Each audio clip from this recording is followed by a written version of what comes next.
Why the Boston Red Sox absolutely have to extend Alex Bregman before he hits free agency.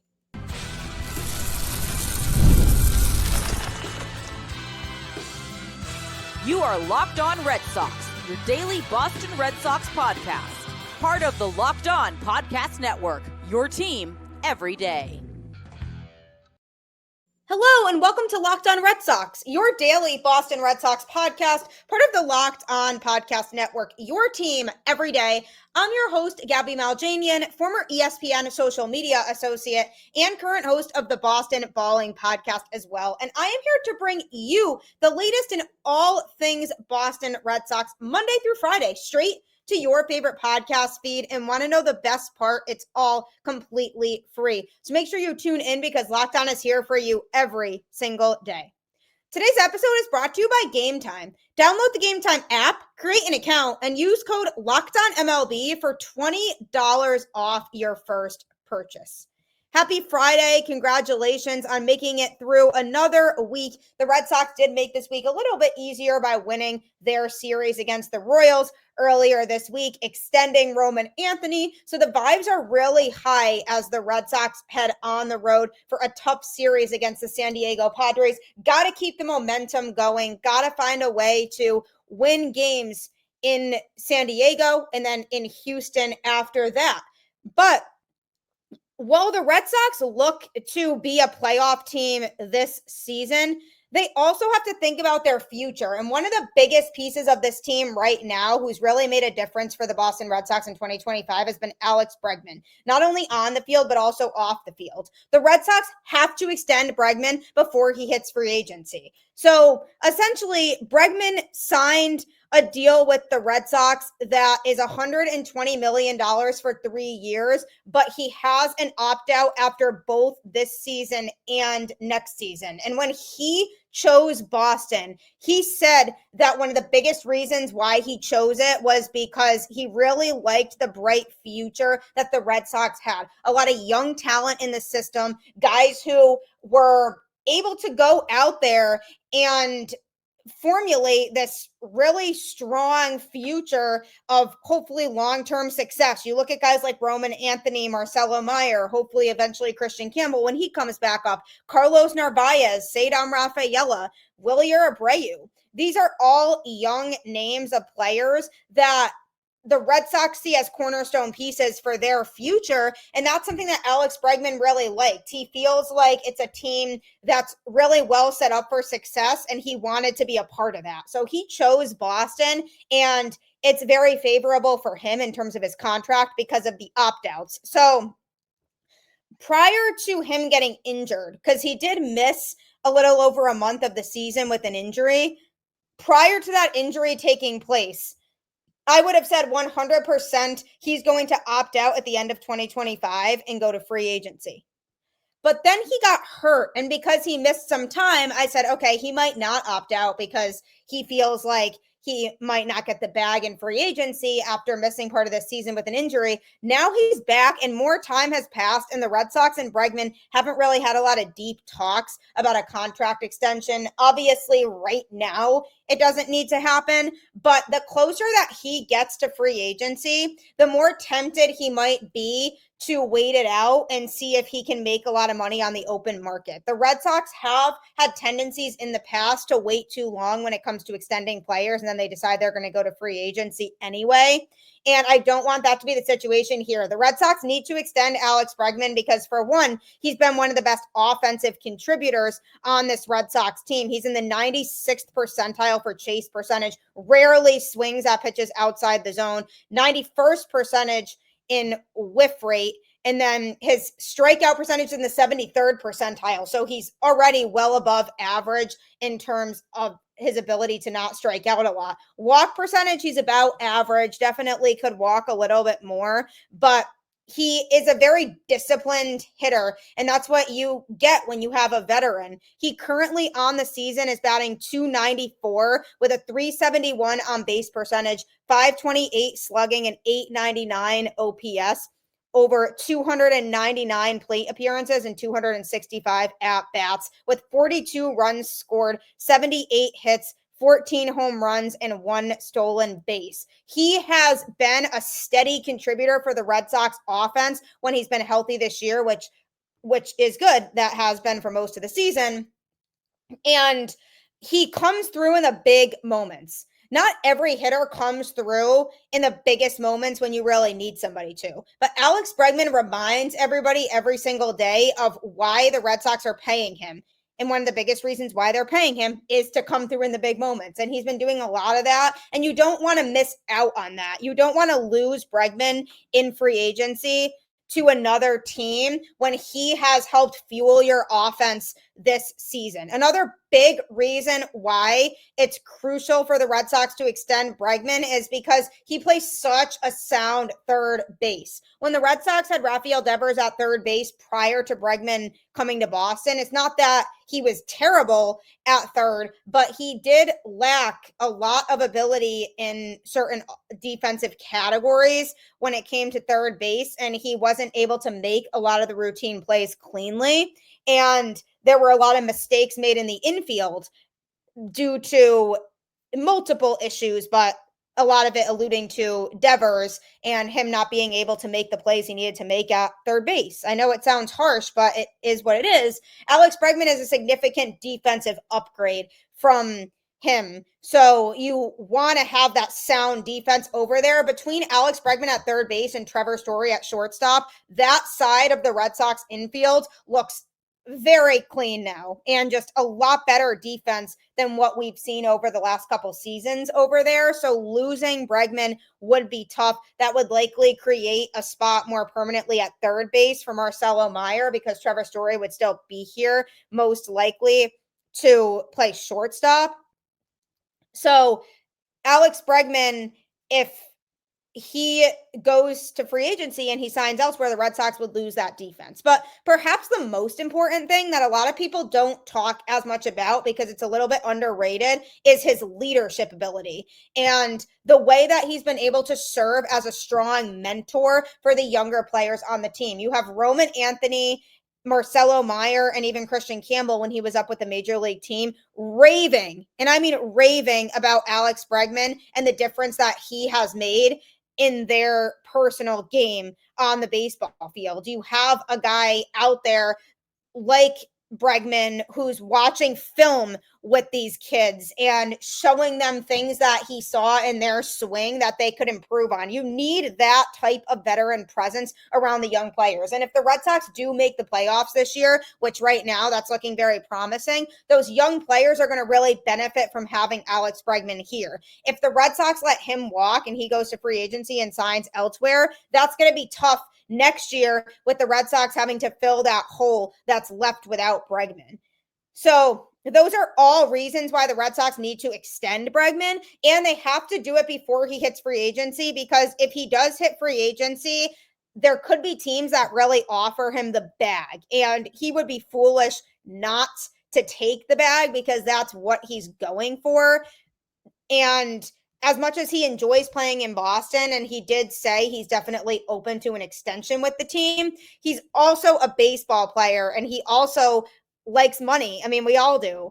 And money talks. And the longer that the Red Sox wait, the more likely it is that he could say, hey, I had a really good season in Boston. Let me see what's available on the open market. The Red Sox cannot let it get to that. They have to do what they did with Roman Anthony and lock him down now. The biggest thing that the Red Sox are going to have to be prepared for here with this is that it will be expensive, a lot more expensive than what Roman took, because Roman's a rookie. Alex Bregman's a veteran who's super accomplished and has been there, done that when it comes to winning the World Series and basically jumping through every hurdle that you have to go through in Major League Baseball. And they know how much of a good mentor he is to the team. So he's going to demand a lot, and the Red Sox have to be willing to give him a lot. Now that Rafael Devers has been traded and they've allocated some of that money to that extension for Roman Anthony, now they have to do the same with Alex Bregman. They have to be bold. They have to offer him a good sum of money so that he stays in Boston and doesn't want to go elsewhere. And they cannot let him hit the open market because there could be teams that seriously outbid the Red Sox. And at this point in his career, he's won and he enjoys playing in Boston. If the Red Sox were to offer him a really, really strong extension, I'm sure he would stay. But if he hits free agency, is definitely not going to shut the door on other options. So the Red Sox have to make that happen. Offer Alex Bregman an extension ASAP. He's such an important piece of this team. And if you want your young players to continue to develop, who better than to do that around than a player like Alex Bregman, who's been through so much over the course of his career. So hopefully they can get that done soon. But coming up is Marcelo Mayer, the next player to be extended by Boston. I'm going to be discussing that next.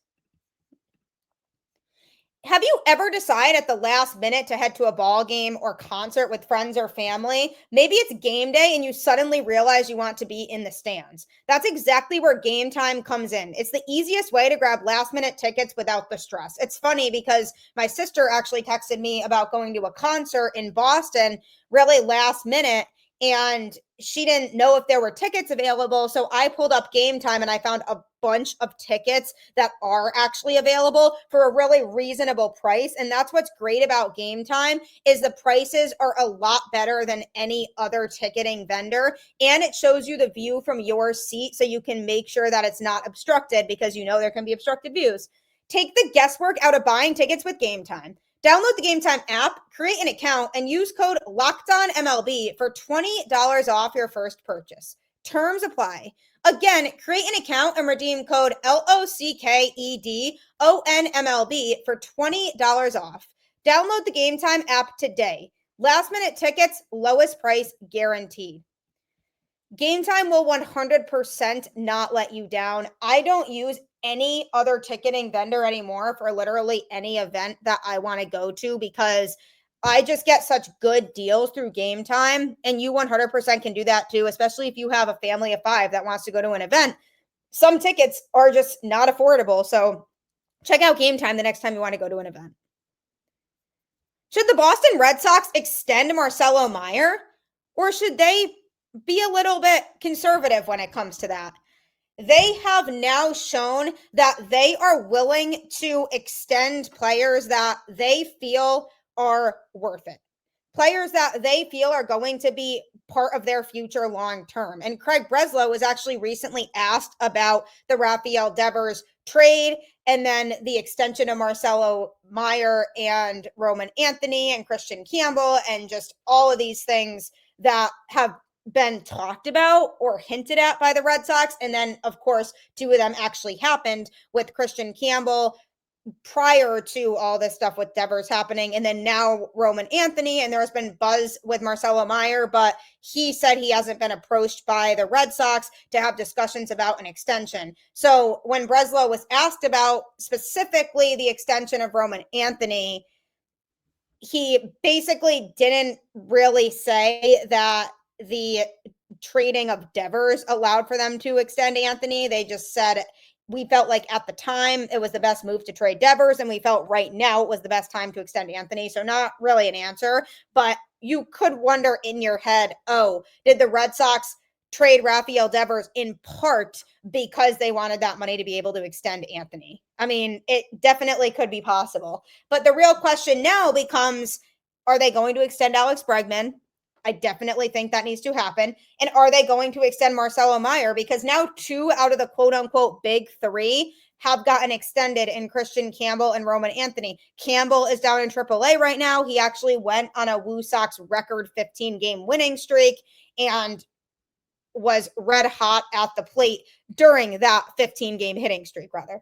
And the biggest thing with that is that he was rolling when he first got to the major league team to start the season, had a really strong month of April, and then declined in May. And the problem with that is that he signed an extension after he had been playing really well for the Red Sox in the first month of the season, and then he started to struggle at the plate, and then the Red Sox had to send him down to AAA to get some reps. So you have to wonder if the whole contract extension weighed on him and got in his head. I really hope that doesn't happen with Roman Anthony and that he continues to stick to his game, but there's a lot of pressure after you immediately sign an extension because the expectations are higher, and I just don't know that Campbell was able to handle that kind of pressure. So the Red Sox, seeing that, might be hesitant when it comes to extending Marcelo Mayer because Roman Anthony is a little bit different.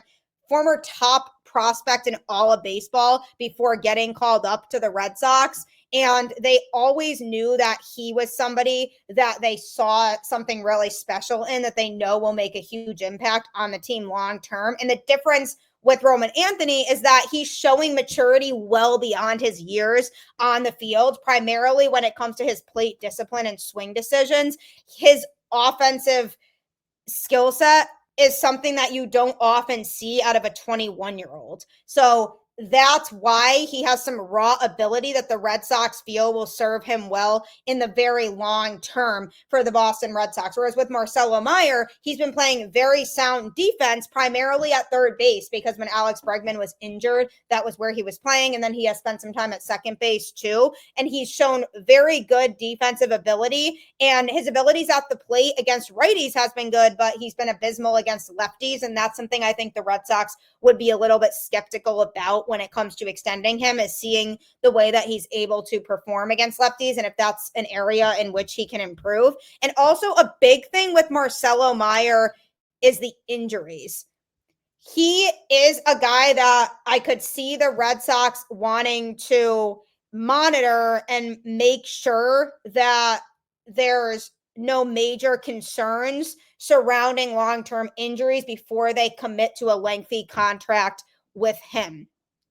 He's currently batting .228 with 8 doubles, 4 home runs, and 10 RBIs over 44 games this season. And he's dealing with a wrist sprain right now that has put his season in jeopardy for the remainder of this year. Despite his standing as one of the top prospects within the Red Sox organization, he has regularly been sidelined due to injuries during his tenure in the minor leagues. He ended up missing the end of the 2023 season in Portland due to shoulder pain, and then he ended up getting shut down in 2024 with Worcester due to a back strain. And now here we are with this wrist issue in 2025, and season-ending surgery does remain on the table as a possibility for that. And he and the team are trying to see how he responds to an anti-inflammatory injection in his wrist before making that kind of call, because that's not an easy decision to make of, oh, yep, you're sidelined for the rest of the season. You have to get season-ending surgery. They're trying every possibility first before that. But I know he wants to get back out there, and he got super motivated after seeing his good friend Roman Anthony sign an extension. He had no inside knowledge of the situation when it happened. He said, I was watching Narcos on the couch this morning eating a bagel, and my buddy texted me about it, and I opened Twitter, and that's all I saw.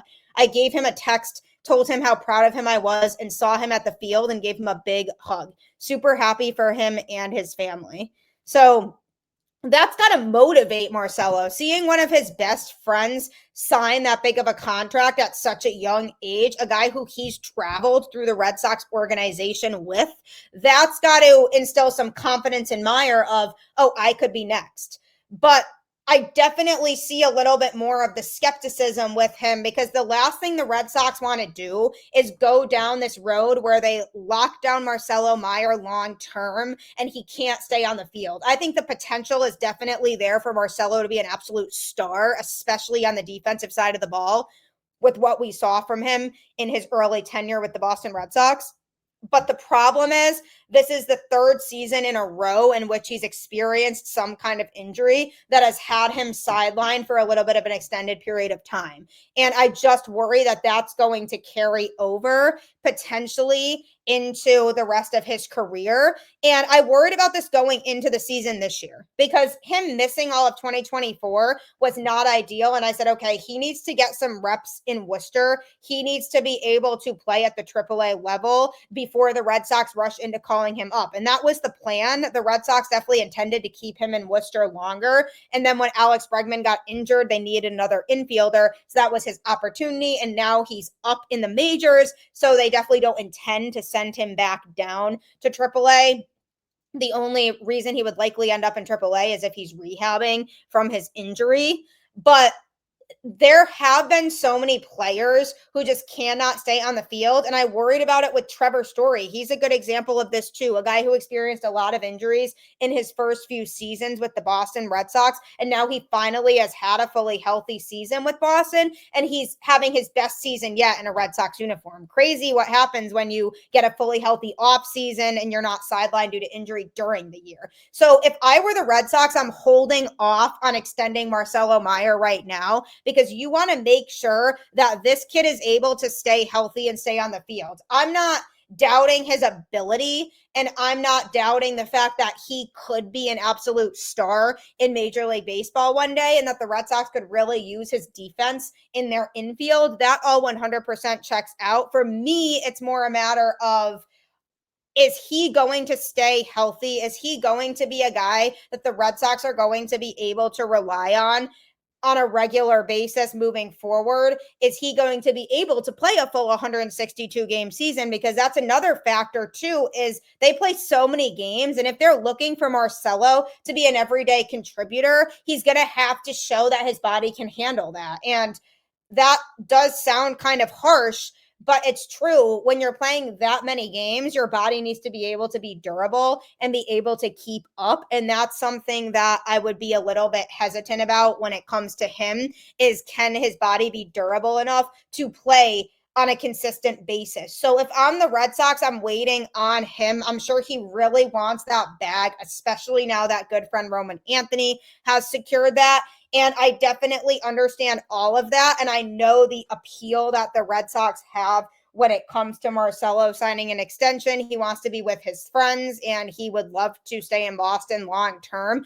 And it does create this sense of relief when you sign a big extension of, oh, wow, I just made bank. But you have to perform at an even higher level once you get that extension. And if the Red Sox were to extend Mayer now, it would be a little bit too premature, because he still has yet to prove that he can remain healthy and that he can remain on the field all season long. So hold up on that. I wouldn't expect the Red Sox to do it right now, but I'm sure down the road, if he stays healthy for a whole season, the Red Sox would consider it. Coming up, speaking of Rafael Devers and the Red Sox and their future, Kyle Harrison made the start for the Woo Sox yesterday. Going to be discussing that a little bit next.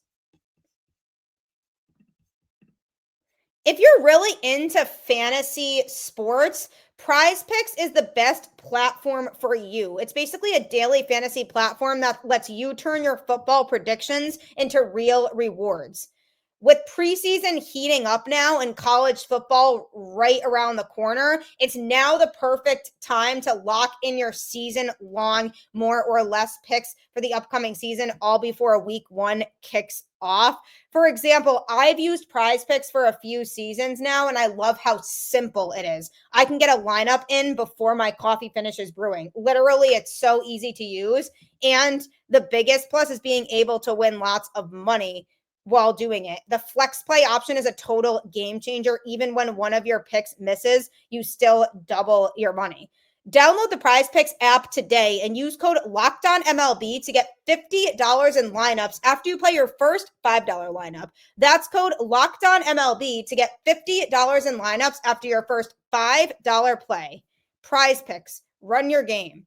PrizePicks is a great way to play daily fantasy sports. I promise you, you will get addicted, but you'll also win lots of money, so can't complain about that.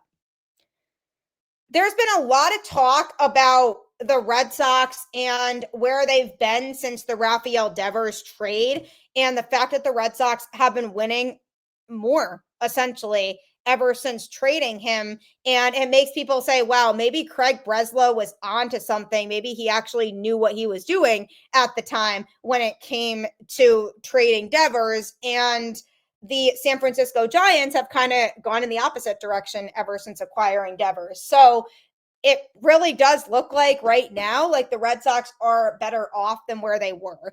And the biggest thing with the Devers trade that people didn't like was the return that they got for Devers, because Jordan Hicks is a pitcher who has been struggling for the Red Sox this season. James Tibbs III, a prospect that the Red Sox ended up getting from the Giants that they now traded to the Dodgers when they traded for Dustin May. So those are two players in which people are like, all right, well, so much for those guys. And Kyle Harrison, another pitcher that the Red Sox got in the trade for Rafael Devers, he was essentially the biggest piece there.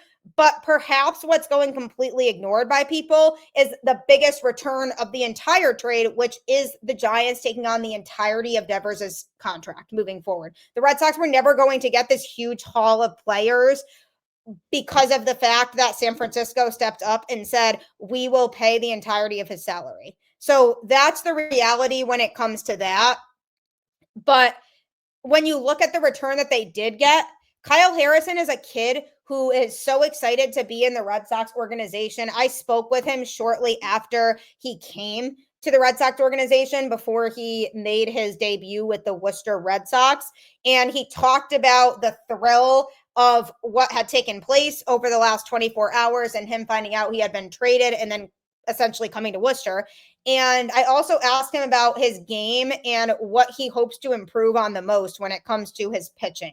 And he emphasized that he wants to improve on his arsenal, specifically his off-speed pitches, because his fastball is certainly a really strong pitch that he throws, and it's something that can overwhelm opposing hitters. It's a really strong pitch, but he wanted to work on having a couple other strong pitches to surround that fastball with. And he made the start for the Woo Sox yesterday. And overall, he looked really good. It was arguably his best start that he's had in a Woo Sox uniform. He went 5 innings, giving up 2 hits and no runs, with 3 walks and 7 strikeouts. He threw 99 pitches. So overall, it was a very strong outing for him. He does have to cut down on that walk rate a little bit, because 3 walks over 5 innings is definitely something to monitor. But overall, he kept going to that fastball as his lockdown pitch, which is clearly the one that he feels the most confident in. And I love that. But he also was mixing in a slurve and a cutter. The slurve is something that he had been struggling with earlier on in his career. It was a pitch that he couldn't really get over the strike zone. So that was something that he wanted to improve on a little bit. And the cutter is a third pitch that he has been implementing that looks like it can really play for him at the major league level. So those are primarily the 3 pitches that he utilizes, is the fastball, the slurve, and the cutter. The cutter and the slurve definitely could still use a little bit more work. Those are pitches that he has been focusing on working on a lot. So if he can improve on those just a little bit more, he could be golden at the major league level. Another pitch that he's playing around with a little bit and has talked about potentially implementing at some point is a slider. He hasn't gotten a chance to work on it a whole lot in Worcester right now, but it is a pitch that he hopes to at some point mix into his arsenal, because he knows if he can channel a 4th pitch, it's just going to make him a lot more successful of a pitcher. So when asked if he passes the eye test and looks like he could be a major league pitcher, somebody asked me that yesterday, I would say yes, down the road. There is definitely potential there. I really like his approach on the mound, pretty quick to the plate, and I like his delivery. It's just his off-speed pitches still do need work in order for him to be able to implement them at the major league level. But overall, a really solid start for him yesterday. Lots of good things that he can continue to work on. Now, is he going to be part of the Red Sox rotation this season? I'm really not thinking that's likely unless somebody gets injured or he drastically improves over the next month or so, and it would be impossible to justify not calling him up. as of right now, I see him sticking in AAA for the rest of the season so that he can continue to work with the pitching coaches down there and be able to improve in his game a little bit more before getting called up. However, I do see him potentially making his mark on the rotation next season, especially with Lucas Giolito hitting free agency. So obviously there's a question there surrounding his future in Boston, if the Red Sox are going to bring him back or if he's going to go elsewhere. And also with the fact that Tanner Houck is missing most likely the entirety, if not the majority of the 2026 season. He's getting Tommy John surgery. So that's another thing that they have to think about when it comes to the rotation next year, because I would love to trade for a guy like Joe Ryan. I think he would be a great number 2 to stick behind Garrett Crochet. And then you have Brian Bayo in there as the number 3. And everything after that kind of becomes a little interesting because Dustin May and Walker Buehler are both free agents as well. Then you have other options you can work with,